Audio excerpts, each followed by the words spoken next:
Hey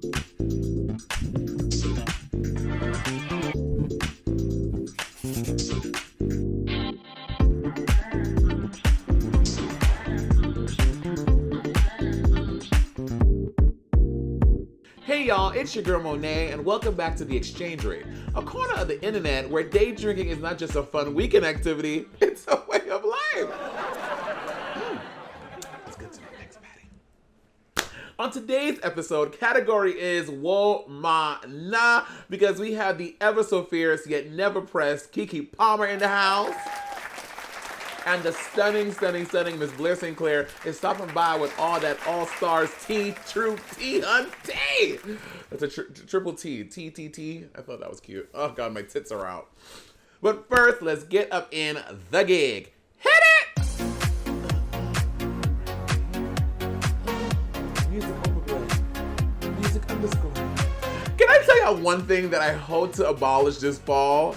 Is fucking Zoom meetings.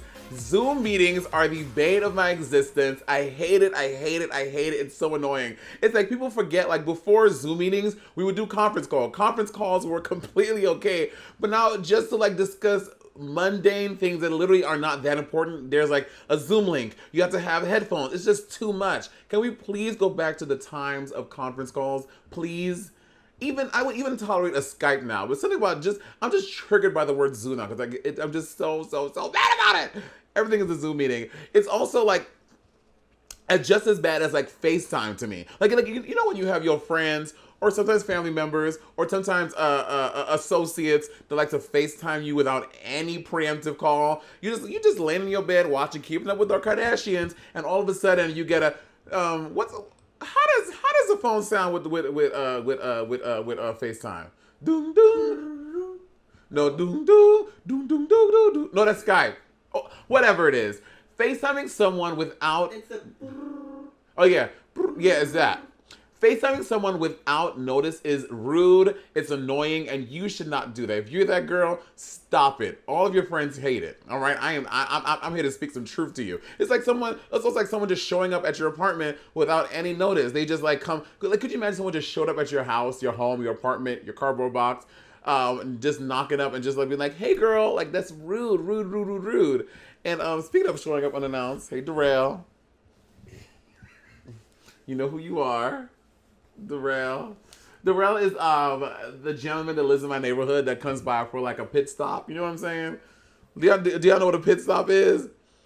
A pit stop is like on your way, just like on at the races at the track. You do a pit stop when you're on your way home to the finish line, but you just do a little pit stop because you need to take care of some maintenance. So that's what I describe my interaction with Darrell is. And Darrell, I think you watched the show, so hey. I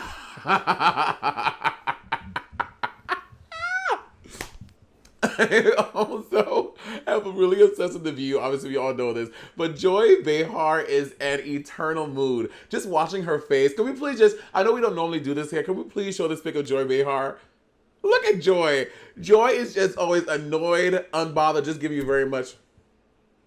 I remember when they did the Father's Day episode, like everyone was going around the table like, yeah, for Father's Day I did this, for Father's Day I did this. Whoopi was like, Joy, what did you do? For Father's Day, my daughter and my son-in-law came with my grandson, and it was a nice Father's Day. But who doesn't like Father's Day? Trump doesn't deserve Father's Day of anything. He's just always going off, and I just love Joy. Because she's so good, a forever mood. And she's my queen, honestly. Another forever mood that I don't ever want to feel is getting shot by one of your friends, which is our first story. Bitch, this Tory Lanez, Megan Thee Stallion shooting thing, it is blowing my mind. We just have to jump right in because it's so crazy. First of all quarantine long, Tory Lanez, if you guys know Tory Lanez, I think he's a rapper. Or he might just one of those like R&B titties. He might be one of those hip hop personalities that just like becomes popular, you know what I mean, for no reason. I think he's that, but he gets my nerves. First of all, on Instagram and stuff, he has a very rude and just downright mean disposition. Like, he was doing this thing where he would invite girls onto his live during quarantine, and they'll like come in the chat and he would like let them into the live, and then he would do shit like boo, block, you're ugly, and just like cancel them out the live. So that already had me on like a very, very sour taste with Tory Lanez. You're fucking whack. So anyway, him and Megan Thee Stallion, they've been like quarantining a lot together, hanging out together in LA or in Texas, wherever these rich rapper hip hop folk live. And there've been rumors speculating that they were together. So then Megan kind of said that they weren't. So it's like this like weird limbo of what their relationship status is. I will say that is a very peculiar couple to me. First of all, Tory Lanez is about 5'2", 5'3", and Megan Thee Stallion, bitch, they don't call her Thee Stallion for nothing. She is 5'10". Megan Thee Stallion and I are literally 3/4 of an inch apart in height. And y'all, if you ever met me at a meet and greet, I'm a big lady. So they're giving me a very Morty couple. It's very interesting, but whatever is your drug of choice, live your life.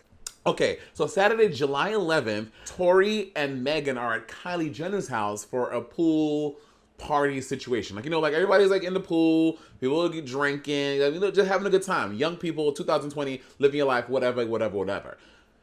Apparently, I gotta adjust my titties because I'm getting so excited. Well, not excited, but you know what I mean. Apparently, Tori and Megan get into a fight, and then he pulls out his fucking gun and shoots Megan Thee Stallion in the foot. Like, Tory Lanez pulled out the gun and shot her.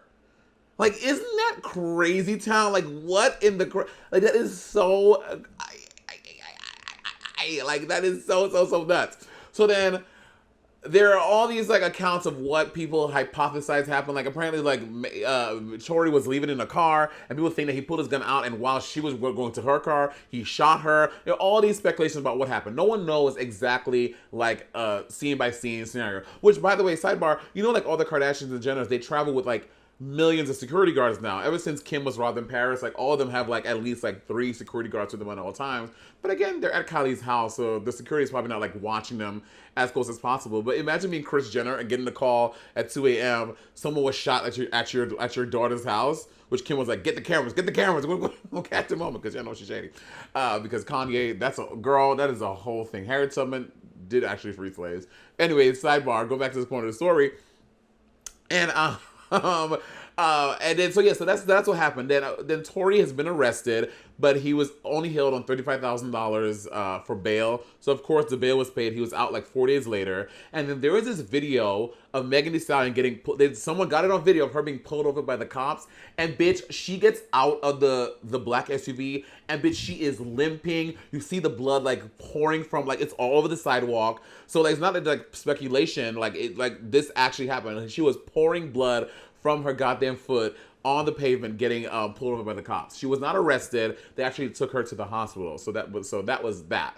But people are now thinking that people are saying that Tory was defending Megan.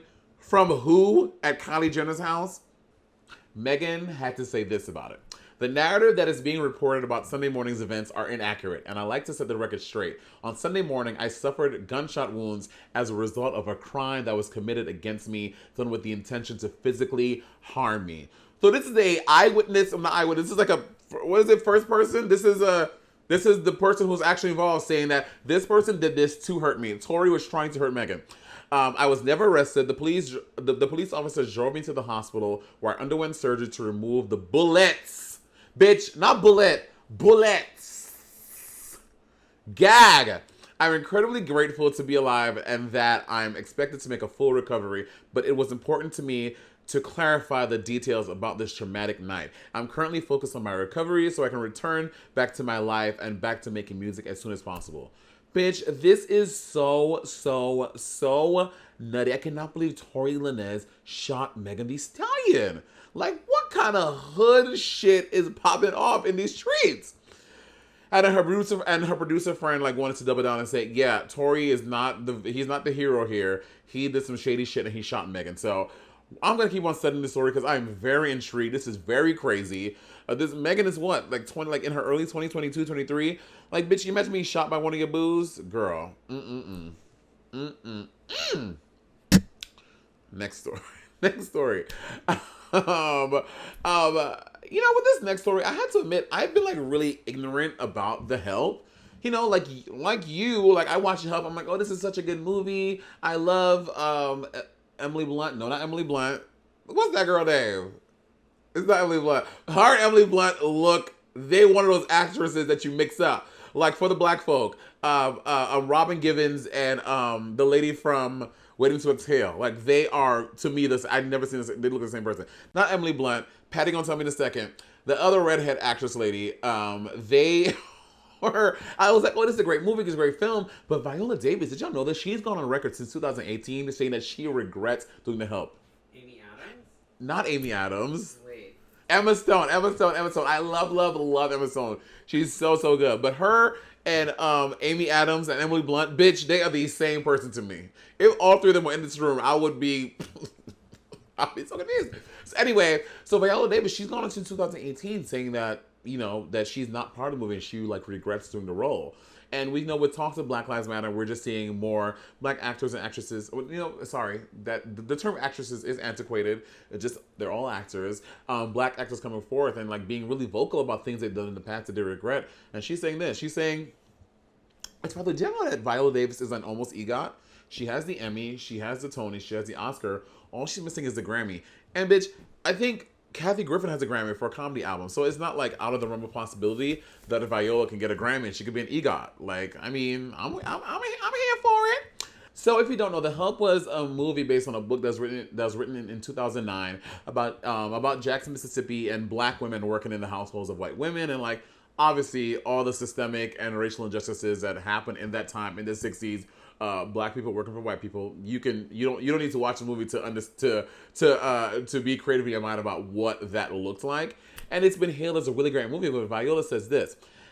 She in an interview, she said, "Have I ever done roles that I've regretted? I have. The Help is on that list." This was the New York Times. I just felt that it wasn't the voices of the maids that were heard. I know Aibileen. I know Minnie. They're my grandma, they're my mom, and I know that if you do a movie where the whole premise is I want to know what it feels like to work for white people and to bring up children in 1963, I want to hear how you really feel about it. I never heard that in the course of this movie. So the woman who wrote it, her name is, what's her name? Catherine Socket. Catherine Socket wrote the movie, and who was a white woman, and it was directed by her childhood friend Tate Taylor, who was a white gentleman, about the maid Aibileen. And apparently, Aibileen is a real woman. Aibileen is a housekeeper who once worked for Catherine's brother, and the real Aibileen came out and she like criticized her. She said the author was stealing her life story without her knowledge and basing the character Aibileen on her likeness. So you have the audacity to get the movie made about Aibileen, spelling the name differently, but bitch, we know who you're talking about, and they're not even consulting the woman, and I doubt she got any royalties. I doubt she got any money from this project when this movie was made about her life. Like, how fucking shady is that, Catherine Socket? So Viola Davis is not proud of this, and this is coming up to the surface again because she just did a photo shoot with Vanity Fair, she did the cover of Vanity Fair, and this is the first time the cover was shot by an African American woman in 2020 gag, and she doubled down. She was like, I still regret taking that role, and I always will. So she's not her proudest moment, but Miss Thing, we've all had proud moments. Me and Darrell, I had a moment a few weeks ago when I'm not proud of. Darrell, are you watching this? Fatty, what a drink at? I need a drink. I'm feeling verklempt. What if Darrell is really watching this? And yeah, it's no surprise. Clearly, The Help is a movie that caters to the white savior narrative, and like it's like not a healthy depiction for black folk, because black folk are not. I'm sure it was all white folk behind the camera. You had a white director, white producers, white screen, like they were so like I don't know that for a fact, but I'm pretty sure that's probably what happened. So I can see why Viola Davis feels bad about it, and she wants to, and it's a thing in her life that she regretted. though the movie did do very well commercially, it is still she's entitled to feel that way, and I would love to talk to her about that. She's such a fierce woman. That video of her that's been going around the Instagram and the Twitters lately of her talking about people calling her the Black Meryl Streep and people not realizing how insulting that is. So look at Viola Davis, who went to Juilliard, who has the Emmy, the Oscar, the Tony, all the things, and be like, oh my God, you're really good. You're like a Black Meryl Streep. That is so rude. And she was saying how people do that to her all the time to this day. So she's about to feel that way. And Viola, you're fierce to me, mama. I love you. I would love to chat with you sometime. Woo! I did just in on the earpiece. Apparently Tate Taylor, the director, he's gay. And him and his partner had their wedding, or they live on a renovated plantation. Bitch! Call the police. Call the cops. Girl, this one's in the plot of some Hallmark movie bullshit. Which brings us to our next story, because the Hallmark is another group of folk under fire. So they just released, well, first of all, by show of hands, who watches the Hallmark Channel?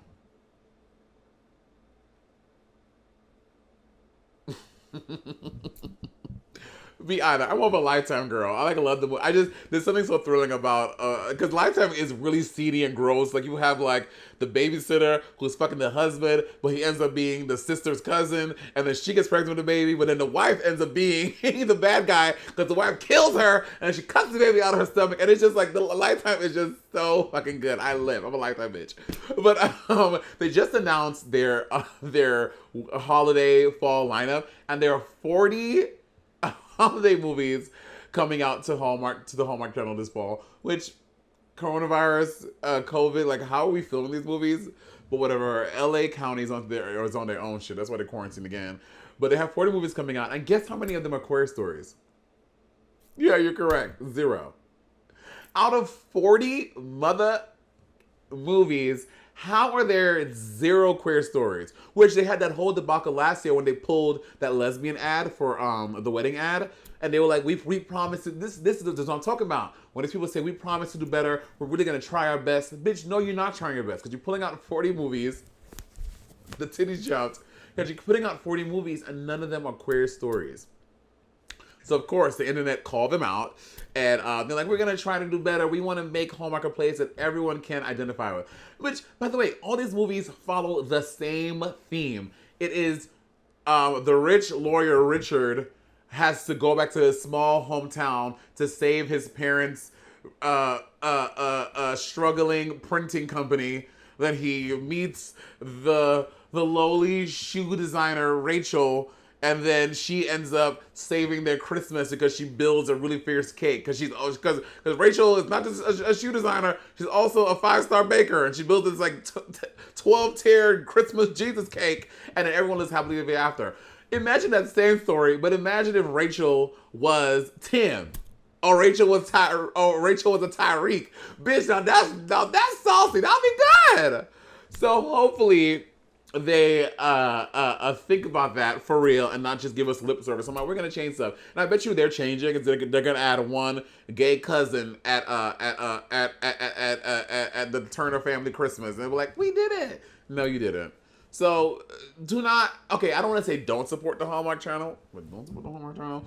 But because also y'all know, like, Candace Cameron, who is honestly the villain of The View. She was like a fucking dumpster fire on The View. It was so great because Whoopi and Joe would just destroy her every time. Candace Cameron like acts in like all the movies because that's all the gigs she can get. Because, you know, she's a super super conservative Christian Jesus lady, and it's what she deserves. Which kind of brings us to our next story. It's a very feel-good, happy story. So happy to talk about it. It's about gender reveals. Now, I'm sure if you follow the Shade Room, or if you just are on the internet, as we always say here, you know, gender reveals are the thing. They're becoming the wave. Everyone's doing gender reveals. But obviously they're problematic for a myriad of reasons because you don't know what gender your kid is. Your kid may be born assigned male at birth, but they are able, so, you know, gender reveals are just problematic by nature. But that has not stopped them from being very, very popular. And one of the craziest ones I've seen was a guy, he went skydiving and he opted to not have the safety person. He had skydived before, so I guess because you have to like do things to get certified to it. Anyway, he went skydiving without an assistant person, and he didn't know what color his parachute was. So when he deployed it, then you found out if it was pink, it was for the girl, blue boy, the whole thing. So that's a crazy one. I've seen some other crazy ones, girl. I mean, black folk. The crazy one I've seen, no doubt, have been black people doing some crazy ass shit in the shade room.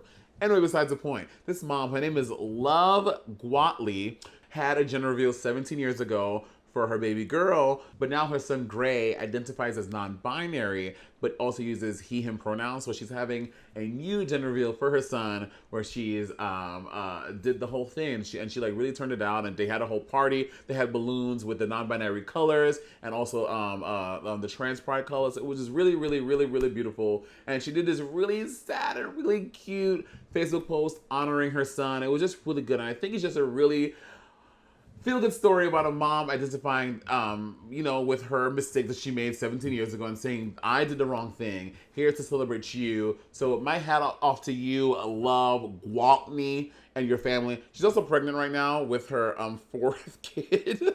So this is a very, very fertile woman, and you better work. And hopefully no more gender reveals until you know the gender. I think that's easy enough. Yeah. Those are all the stories today. And, itching. I'm very jealous of our first guest for a myriad of reasons. Number one, look at her face. Gorgeous. Number two, she's been within cologne smell of my boo, Michael Strahan. Y'all, please welcome the fabulous Keke Palmer. Cause you better stop. Hey, Pooh.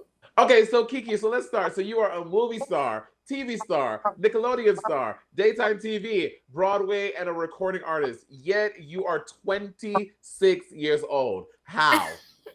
I started very young, love.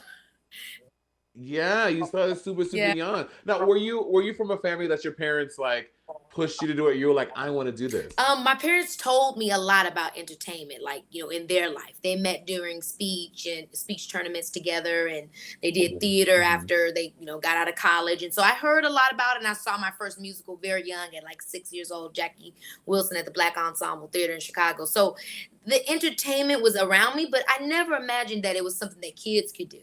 Once my parents kind of introduced me to that as being an option, then I was like, oh yeah, I'm down. Let's go and get into it. And you had a super booming career, which you're now taking into Facebook with your new series. Talk to us about that, because I never envisioned Facebook as a place for a sitcom, but here you are. Yeah, I think for me, digitally, I have so much fun coming up with different characters and different material that I want to try out, or ideas I have, and my audience it's just such a quick way to immediately interact with each other. I can immediately know what they're into, what they're vibing with, and it's very inspiring for me as a creative. So when I knew it was a possibility to kind of branch out the family of this particular character that I do on my Instagram page, that's kind of how Turned Up with the Taylors was born. And so I was excited. Okay, let's see what it's about.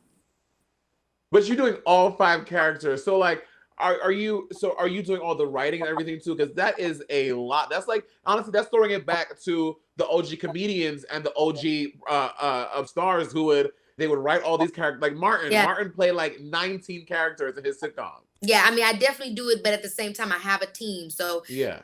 A really good production company, Kids at Play. They were awesome. Max Wyeth, who I created the family to create the character with, he's great on the team as well. So we all worked together to make this happen, and we did it in such a short time, literally like two days.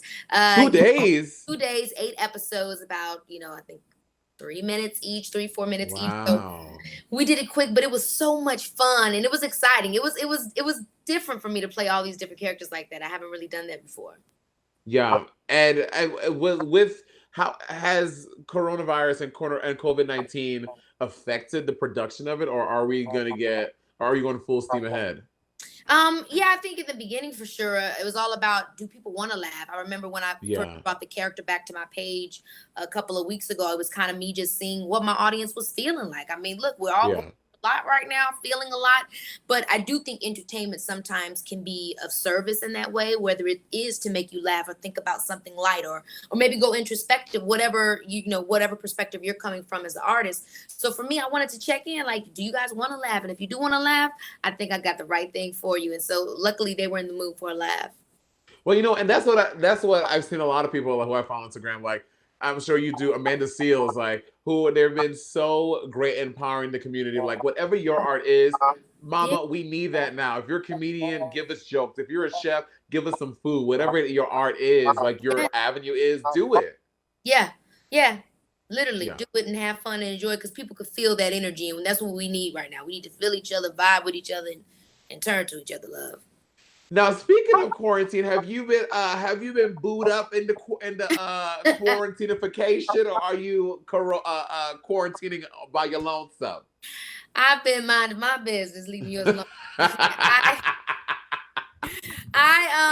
I feel like more than anything, I took the quarantine as a time to be very introspective, because I'm Yeah. somebody that likes to work, work, work, work, work. So the Yeah. fact that so quickly, the world could be turned upside down, and I had to just stop, and I couldn't do, the main thing that, like, keeps me going, creating and moving, to have to just sit still like that. I think it was really important. I think it was also necessary, and gave me a lot of clarity in the next coming of months of all the other stuff that we're dealing with. So Yeah. yeah. Well, and just I would just love you to shed some light, because I loved your Instagram. You are definitely someone who you're very honest, you're very forthcoming, and you speak really openly about stuff. And then with the whole August Alsina drama, he's trying to rope you in, and you shut it down immediately. Do you have anything you want to say about it? No, I just feel like online it's so easy for people to think or assume that you're talking about something specific, or if a Yeah. group gets involved, it can get really messy, really crazy, really fast. So I hate that that was like a triggering situation, because that's Yeah. the last thing I would want to do to somebody. But Yeah. once people think you're saying this or saying that, what can you do? At that point, all you can do is just say, you know what, I'm gonna back on out of it. I wish you Yeah. the best. And that's kind of the attitude I had, because it's not really about me. I got caught in there randomly, but Yeah. you know, I ain't got nothing to do with Well, what got me? Well, I was getting tight. I'm like, he's trying to get real shady through Twitter, and I'm someone, honey, I can smell shade a mile away. I'm like, calm and that down, was Mr. August, relax. and that was the other thing. I'm like, love, you could have told me about who was the shady friends lying on me, love. You could have gave me that tea in the back. We didn't That's the tea I needed, love. Who was this? Well, I probably already cut them off, but it is what it is. Yeah. And I want to shift to your music a little bit, because in 2015, your single "I Don't Belong to You," you said this about it: "I don't belong to anyone else but myself. I had to make my own decisions. Happiness is defined by me, and my sexuality is defined by me, and that can change. This can change, and I can make it what I want." Absolutely. Do Absolutely. you? Are you family, Miss Kiki? Are you under the LGBTQIA plus umbrella? Yeah, yeah, absolutely. I rep 100%, Word. for more reasons than one. And what I feel about it is this: aside from who you want to focus in on, who somebody sleeps with or doesn't sleep with or whatever this is, it's Yeah. about owning who you are. It's about being. That's what I think about. I think about, I'm owning who I am. I'm being who I am authentically. And who I want to sleep with, who I want to be with. All that is me and my prerogative and my business. I can't, we cannot always be living in these molds in our lives that the world tells us. Yeah. No, that's not how you fly as a butterfly. That's not how you evolve, how you grow.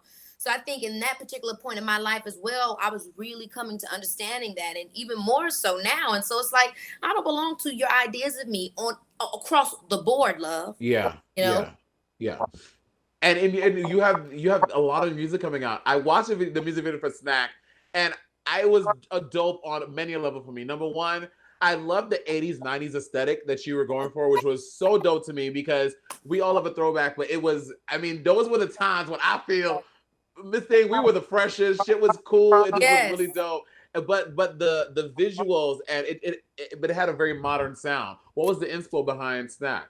I think it was that feeling that you're talking about when we think about that era. When we think about when we used to go to the glamour shots, and Yeah. it felt innocent, it felt fun. And the Yeah. song, even though the song it feels innocent, it feels fun. The words, the lyrics, what I'm saying is still sexy. It's kind of ooh. So I'm still trying to give you that sass and that attitude. But overall, it's fun. It brings you back to that feeling where you just kind of like ooh, like I'm feeling cute. I'm in my bag and I'm looking like a snack. Now, did you film, because they've come out over the past month or so? Did you film these during isolation? Because I filmed a music video in this time, and I know it's very difficult, but it's so well done. Yeah, I feel like even if it was in the beginning or I don't know, whatever the point was, even if it's months and months and months from now and we're way Yeah, out of it, hopefully it would be amazing if that could be, but it's still going to be weird. I don't think anything's ever going to be the same. So I the think that same. Yeah, in general, post Corona, work or creative is different. It's totally different on the set. You want to try to make sure you're being careful. You're being, everybody yeah. making everybody feel comfortable, but at the same time, you want to try to enjoy it and be able to connect, so you can come out with the best outcome. So it's different, but I think we're gonna be dealing with that for. Yeah. And you released these 3 songs, and they're part of a bigger album. Yeah. Yeah, so I have a project coming out, coming to you. I'll give you the dates on that. Stay tuned on the Instagram page. But yeah, Yeah. I've been working on tons of music, and I feel like I was really able to have the time, especially when COVID happened. It kind of stopped all my traditional work, so I wasn't able to, Yeah. the talk show. I wasn't able to do any of the film projects I had coming up. So it really left me to just be thinking solely about music. And so I got a lot of stuff done, and I was just able to really kind of ride that creative wave. So I can't wait to release it all because it's coming. Yeah. And no shade, Miss Keke, your vibe and your dopeness and your freshness was such a nice take for the Michael and for the Strahan Sarah Keke show. And it is really, honestly, it sucks that it is not going to be anymore. I know. And that's the thing about it. When you think about our show, it was so heavily about audience, that kind of that warmth, that feeling. We had so much fun when people came to our show, and that was kind of Yeah. a vibe. And after COVID, that just became impossible. So much had changed, Yeah. with the vibe and just, and so it was the timing of it all. And I hate it too, but at the same time, I'm very excited about other stuff that I have coming with the network. And I love Michael and I love Sarah. And it was definitely a moment in time in my life I'll never forget. Well, and the rumor mill is speculating. They're like, oh, this happened because Keke was so vocal during Black Lives Matter, and the network was like, no. But do you want to clarify anything on that? I just, I said about it on my Instagram page. Yeah. First of You all, are. That's why I live. You're like, first of all, let me. because first of all, I can't let the folks believe that if you speak out, you're going to be punished. That's fear Yeah. mongering. We can't let the kids feel that way because we need everybody to speak up and speak Yeah. their truth and fight for the things that matter to them. That should be encouraged, and that shouldn't be made. Somebody shouldn't misconstrue a business scenario for that and turn that into, Yeah. especially if it includes me and I have the ability to speak on it. The reality is that you grow in business. The relationships change. Just because you're not on that show doesn't mean it's hard to explain if you're not in the business, but I think anybody Yeah. that knows the business gets that. So it's not this thing of, I don't want people to feel that way about it. Especially right now, we need everybody to be encouraged and to understand that people do understand. When I did what I did, the next morning I was talking about it on GMA. So that Yeah. wasn't the scenario. That video was, I mean, it was, And I didn't know what, obviously it was so good. and I So didn't know what good. folks were going to feel about that. You know what I mean? Yeah. Because at the end of the day, I was being true to me, and I was very much supported. And this is the thing: if somebody mad at me, how they gonna take it out on Michael and Sarah? It ain't just my show. Right, yeah. I don't make They're no not damn gonna punish sense. them. Keke, listen, I just recorded a reggae joint, and I feel like Keke and Monét can do a dope project together. I'm gonna send you the DM. We're gonna work it out. It's gonna be fresh. It's gonna be 2020. It's gonna be the shit. I'm ready. Hit me up, love. I'm ready to get into Okay. the DMs. Thank you so much for coming by and chatting, Keke. You're an angel, and I appreciate you. Thank you, thank you, thank you, thank you Thank so you. much. Thank you, love. It was good talking to you. You too, my love. Due to my entanglement on the pit stop with Bob this week, there is no expose, but there is another I Feel Skinny to fill the void. Hello, my name is Monét X Change, and welcome back to I Feel Skinny. Today we are here in Chelsea at the Body and Pulse studio, where I hopefully learn how to get a man and keep him too. You know that I love you, baby. You know that I love you, baby. You know that I love you, baby. Oh. You know that I love you. To tell us a little bit more about Body and Pulse, we have the lovely, the beautiful. He is very, very, very handsome. Please welcome Philip. Hi, Philip. That was the best introduction I've ever gotten. Of course, well, you are. Listen, I don't lie, girl. I don't lie. So Body and Pole is one of the largest and most acclaimed pole and aerial studios in the world. We have a little over 10,000 square feet, around 230 classes a week. In this building? Yes, in this very building. And can you tell us some benefits of pole dancing? Like what parts of my body are gonna hurt after I leave this class today? Every part of your body. The biggest benefit though, beyond like strength, is just interview. Like you're gonna feel really confident. You're gonna feel physically strong. Look, I don't need interview. I got exterior beauty. Okay. So I will not bore you with any more questions. You go back and set up some more classes and some more beautiful people, and we'll talk to Ramel. Great. Thank you so much. Thank you, my love. Ramel, get your ass in here. Hey, Monét. Oh my God! First of all, thank you for agreeing to do this. I know I approached you on Facebook like I want to pole dance, and he was like, okay. Tell us about your class specifically. Today we're going to teach an intro class, so it's like down to the basics, but we'll have a lot of little fun. Excuse me, I am not a beginner. I've pole danced in my past before. We'll see. In a former life, I feel like I was a pole dancer.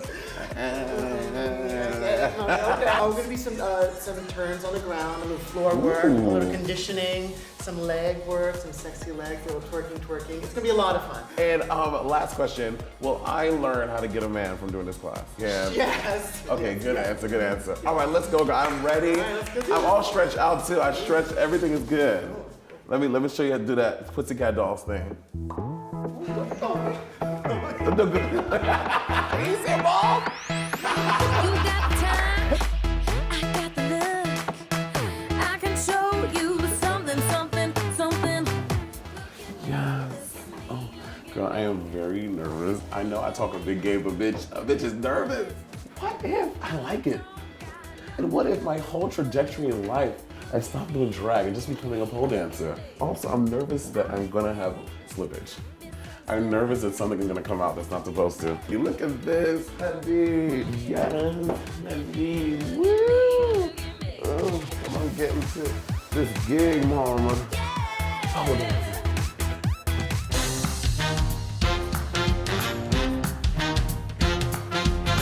I may seem innocent like a cat without the claws. You may think I'm super sweet, but like a lion I'm gonna roar. I'll take you by surprise like a stranger in the night. Ready or not, here I come. Boy, you better run and hide. Here comes trouble. Ooh. Here comes trouble. Ooh. I said, oh, I feel your lust. I know you wanna be dangerous. Can't you see I'm a good girl going there?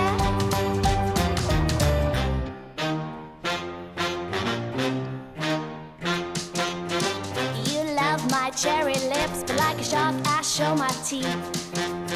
I'll try to be good to you, but I can sting you like a bee. I'll take you by surprise like a stranger in the night. Ready or not, here I come. Boy, you better I did not know stripping was this hard. Here comes trouble. Ooh. Here comes trouble. Ooh. I said, oh, I feel your lust. I know you wanna be dangerous. Can't you see I'm a good girl going there? Good girl going there. Whoa, na na na na. Whoa, na na na na. Whoa, na na na na. Whoa, na na na na. Here comes trouble. Oh yeah. Here comes trouble. I said, oh, I feel your lust. I know you wanna be dangerous. Can't you see I'm a good girl going there? Ooh, I'm trouble. Woo! That was intense! Oh my God. You know, this just shows you that exercise really does come in every form. Like, I was like, oh, I'm not gonna sweat, it's gonna be easy. I worked a pole or two in my day. I got this in the bag. It was really fucking intense. Body and pole is definitely a lot of fucking work. You have to use all that core strength and upper body shit. Those are not muscles I engage. I don't access those fucking muscles on a daily basis, but it was still incredible. I do feel sexier. I feel like toner. I I really like unlocked and unleashed a side of myself that I didn't know was there. We thinking Miss Ramel, girl, she learned those skills on the street, honey. She did not learn that at no body of whole class. She was twerking it, she was jerking it. I was like, this bitch better work. I need some private one-on-one lessons with her.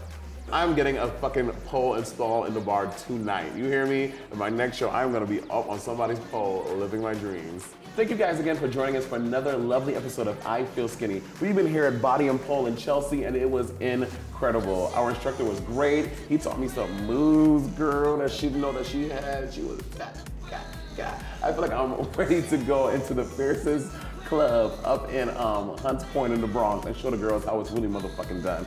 I'm Monét X Change. Whatever crazy exercises you want to see us do, type it down below, girl. Comment, let me know. Do you want to see me go swimming? You want to see me do some ice luging, some whatever you want to see me do, I will do for you because I'm desperate for your approval. Comment, share, like, subscribe, and we'll see y'all next week. Bye.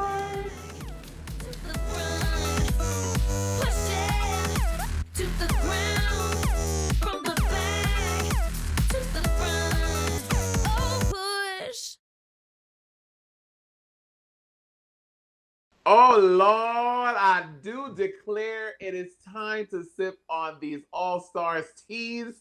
Everybody, please welcome, honestly, I'm looking at her, the flawless Blair St. Clair. Blair, oh my gosh. Okay, full disclosure, Blair came into the meeting and I was like, I literally could never, and that's fine. That's okay. Stop. Seriously, stop. You're too Blair! You're just as gorge. How are you, my angel? I am good. Life is crazy at the moment, but glad that we have time to do this.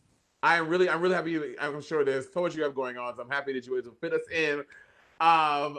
Before we dive into All-Star stuff, how is the last time we spoke? It was the announcement of All-Stars 5, and how has life been since then, especially since experiencing a season through COVID-19? Right. Life's been crazy. Like both good and bad. Like I'll be like honest with you. I think experiencing the season through COVID has been really different and also slightly difficult because everyone's home. So right. like normally if you're on the road or if you work during the day or wherever, if you're not at home, you can't be on your phone 24/7. I mean, that's just like how life is. But life's kind of flipped and almost everyone, not everyone, but a lot of people I should say, are at home and they're on their phone.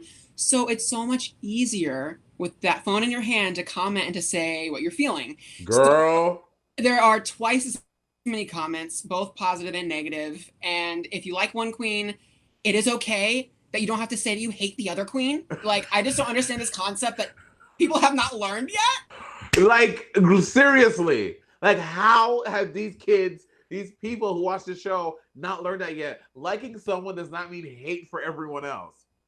Yeah. And like, I'll keep it real, but like, clearly there are some also other Drag Race sisters that don't love all the other sisters as well, too. Oh, girl.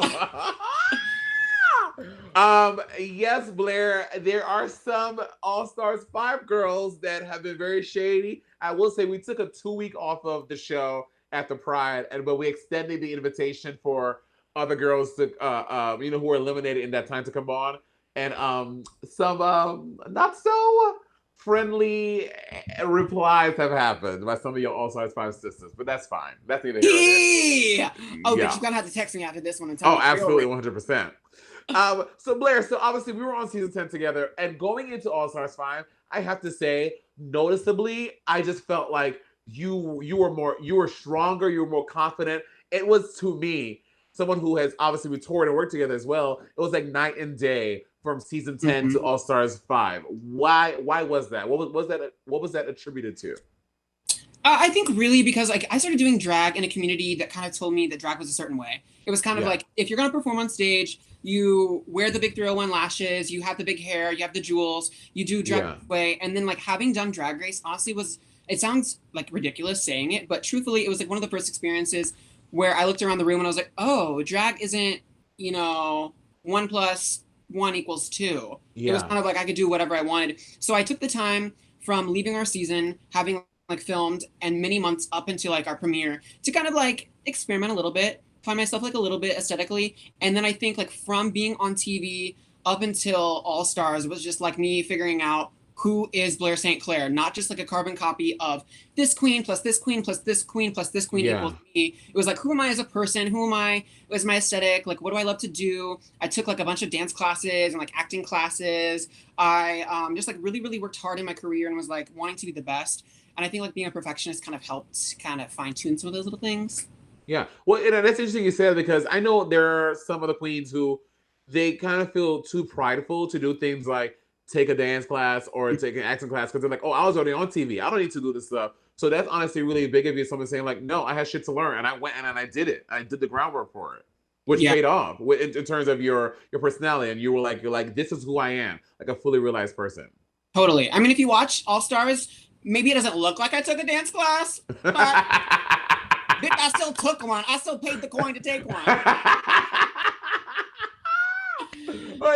And you did an interview. You were saying that, like in season 10, like you felt like it was your time to go, like you accepted it. Whereas in All Stars 5, it's really hard for you to reconcile with. Why is that?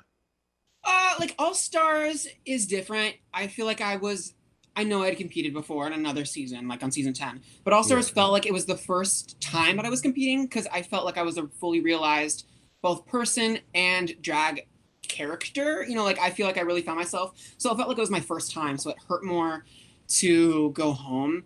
And I mean, like, I get it. I had not won a challenge in terms of like being the top All-Star of the week throughout the competition. But I feel like I won so many challenges there for myself. Yeah. You know, like I conquered so many things myself. So it was so hard not to get to that final moment of standing in front of RuPaul and having like the blow be like RuPaul telling me you're not the winner. Like that I could like accept more versus like my peers telling me, sorry, bitch, you're not the one. Right. Like I was like, oh, you know, like it does hurt. You know, like it's just kind of like a completely different game. Yeah.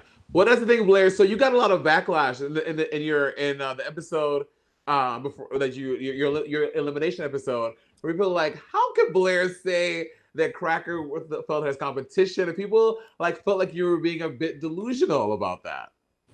That Cracker was my biggest competition? You know, when you're saying that the girls may have been threatened by you. Oh, I do think I'm competition. Like I am like that sickening bitch, but like just because I'm not the funniest person in the universe, right? I think I am still definitely competition. I think there's these fans on the internet that think that, oh, if you don't win a challenge or if you don't have so many followers on Instagram that you're not, you know, the T, but bitch, I am, and like I know that I am, and like I'm still competition. Like the real like I'm still in the competition, so I am still competition. Like right, T though. That's T. That makes sense. Like, I mean, count me out, but like I gotta believe in me. Yeah. And if I'm not believing in me, like no one else is. So like at least I'm gonna be team me.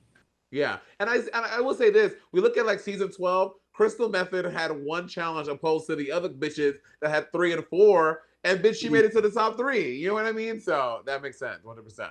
And how does your relationship stand with Miss Cracker now? Because, you know, you did the interview and you were saying how like there's this weird thing because she kind of blamed you for not apologizing for Angina. Girl, let's talk about that, because what had happened was... I'm ready, Blair, I'm ready. Hopefully you got your drink nearby. Take a big sip. So Cracker and I are fine. We're cool. Like all is well. We're still friends because at the end of the day, we are bigger people than a competition. So like our friendship is more important than, you know, the competition. However, so what had happened after Derek Barry was eliminated, Cracker revealed that she thought that it wasn't necessarily fair that Derek went home because she thought that Angina was the weakest that week and should have at least been in the bottom 2 or had gone home. Right. All the other girls kind of like attacked her for saying that. And she came to me and said, should I apologize to Angina? Clearly I've hurt her feelings. And I said, well, girl, like, I mean, apologize to her if you feel the need to because you actually regret what you said. If you feel sorry for that, then apologize. But don't apologize just to play a game. Like, that's fake. Like, don't be fake to apologize because you're actually going to be seen as fake for, like, clearly if you don't care. Like, they just, you know, be real. And I told her to be real. So we were talking as a group and they brought up the thing about Angina. And what you didn't see is Cracker said, well, Blair told me not to apologize to Angina. And I said, oh, that will get me hot. That will get me hot. I said, no. I said, now my character is at question here. And I said, and that is not cute, especially when all these girls around here are my friends and in real life too, and could possibly vote me off. I was like, no, the truth of what had happened was I told you not to apologize unless you meant it. So you didn't apologize. Therefore, it is not my problem, nor it is my fault. Yeah. And so we had a lot of tension there. Like, we did not talk to each other for days on filming. We did not want anything to do with each other because I felt she was bus, and that my character was now being compromised in the competition because some girls were like, ooh, is Blair like trying to, you know, what is she doing? And I was like, no, I told everyone the truth, but I mean, it is what it is. It's a game. See, that's the thing. People don't realize in All Stars, nuance, things like that. For example, India even dropping in all of y'all's ears that Alexis is shady, that can cause like a domino effect of y'all doing things, like making decisions, because now y'all think that India is shady. Right. Ooh, that's And in that instance, like, I don't know if India's shady, and I don't know, like, if Alexis was shady. Like, I did not know in the moment what was going on. Yeah. And, like, you know, like, in the world, how would I want to be voted? Yeah. And I said, like, let me look at this challenge, what has happened in the competition with track record, and I know as a person that I don't want to be guilty until proven guilty. Like, I thought that someone should be innocent until there's facts, and I didn't see any facts. Yeah. I want to switch gears a little bit to your music, because Blair, okay, so your first album debuted at #1. The second one I just saw today is #2, and it came out yesterday. How do you feel your experiences are informing your musical journey? Because it is honestly a fierce one. Thanks. I love music so much, and music is so much a part of my life and my creativity and who I am as a person. So I came out with my second album, which is called Identity, which is now available on all streaming platforms. Yes, ma'am. It's all about like who I am and my identity, and especially like All Stars. And a lot of people call it the glow up, and I mean, call it what you will, but like I've really kind of found who I am as a person, and I'm still growing and finding myself every damn day. I make mistakes every single day, and I also, you know, conquer so many things every single day too. And Identity is literally about some of my past, some things that I've done that I'm not proud of, some things that I had to do to be where I am today that, you know, I've conquered. It's about who I am today, and it's just a little bit of all of that. And it literally was just released, and I got a call. They're like, hey, just so you know, your album is #2 on iTunes. And I was like, oh, in just a few hours? What? I didn't even put, you know, I don't put music out to chart necessarily. It's just like what I love. And it's just, I'm really grateful, really humbled, really grateful, so honored. It's no words. Well, when you have things like Bad Judgment, your song Bad Judgment, where you talk about like going partying and making new things and like doing things that you regret, and then, but I love that you had the part about saying that you were drunk, but you didn't have your keys in your car, which obviously your DUI story has been something that's kind of haunted you. They kind of outed you before season 10 even came out. Is this a conscious effort that you make in your music to speak about those experiences? Yeah, what I think is the conscious effort is about being real and relatable, because I feel like my fan base likes to know who I am, and I really like when I put this all on, I'm still me underneath it, but it's kind of like I just look a little bit better than just jumping out of bed, you know. Those are experiences. They happen to me, and I'm not necessarily proud of, you know, the DUI specifically. I'm not proud of breaking the law, getting into trouble, and causing so many people, you know, so much pain and you know, going through that experience. But I am proud of the person that I am today for going through that. So I mean, it's a true piece of me. It's a true part of me. So I just like to share about like what's real. And I mean, you can only write songs about like what's real and sing about what's real and do what's real. And I'd rather that than make up something that's not real but makes me seem like I'm perfect, because I'm not. Yeah. And your music video 9 Lives premiered in June. Did you record it in COVID-19, or was this before? Girl, this was done like right here. Really? I did it myself. I was everything myself. Yeah. Besides the editing.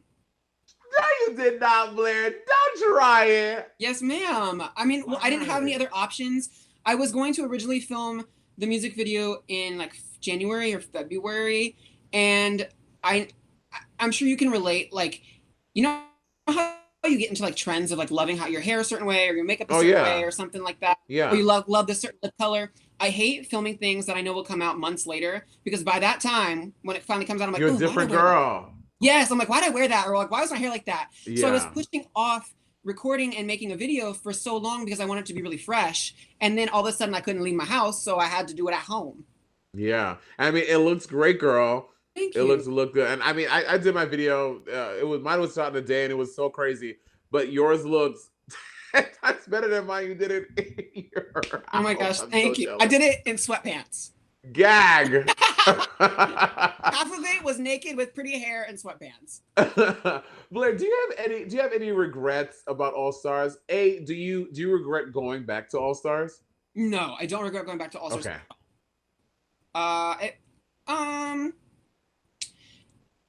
I do have the regret of the last acting. Well, a couple of regrets. So I wish I would have believed in myself even more. I think you saw someone that I wasn't being cocky. I was, when you speak it into existence, it can come true. Yeah. I was trying to speak more confidence into existence so that way I become even more sure of myself. Yeah. So like there are moments that I didn't fully 100% believe in what I was doing because I was nervous. I mean, we're on freaking competition. Like you're going to be nervous. Yeah. So there are a couple times I wish I would have truly believed myself a little bit more. Like the comedy challenge. I had a lot of great material. I had a lot of great stuff that I believed in. But when it came up to the moment of delivering, I was under so much pressure that I put on myself. And I bombed because I didn't do well. Like, I wish I would have just said, you know what? I believe in myself. You are the best bitch and you're going to be amazing. And then delivered better. But I didn't. And, I don't regret it necessarily. But if I could redo it, I would. And would you, so if you find yourself in a Manila or Latrice or Jujubee situation, would you go back a third time? I've been asked this like literally in the past couple of days, and I don't think I would. Right now, yeah. Right now, the time has to be right. Yeah, it's also so fresh too. You're like, God damn it, I was so close. And I feel like I had so much to show and to prove on All Stars of like how much I've grown. So I think I would either need to be in a different place in my life to show like, hey, I'm still evolving, or something for like there to be a reason for me to come back. I also loved Blair.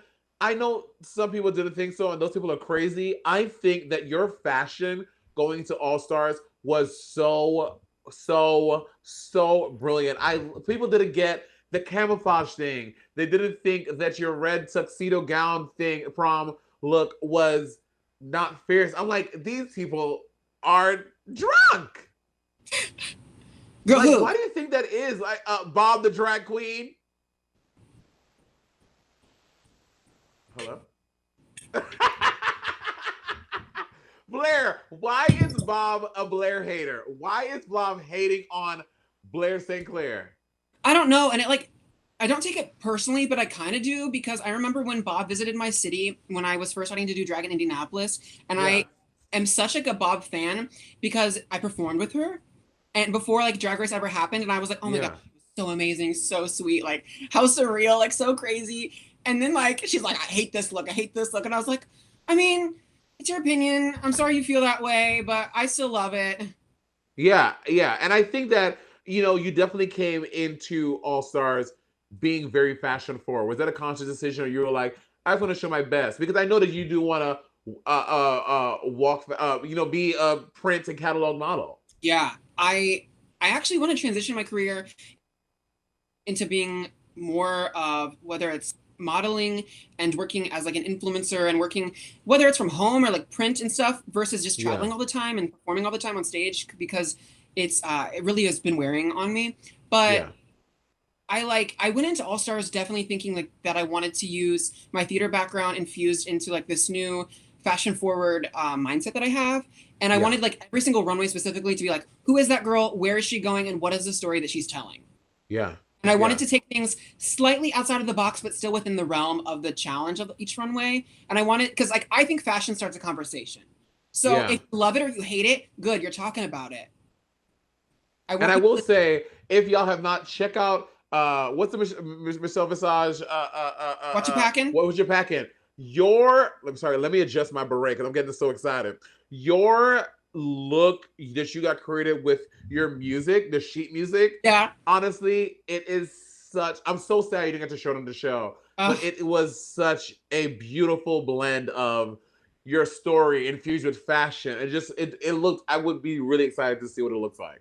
I am so upset about it. So on season 12, they had like a bows and buttons runway, and we were Oh. told to bring a bows look. Oh. So I had this fabric that was printed for me that was made from my sheet music of my first album that was like all over me, and it was a very like Mozart type of look that had bows all over it, and I had these little tiny violin bows too.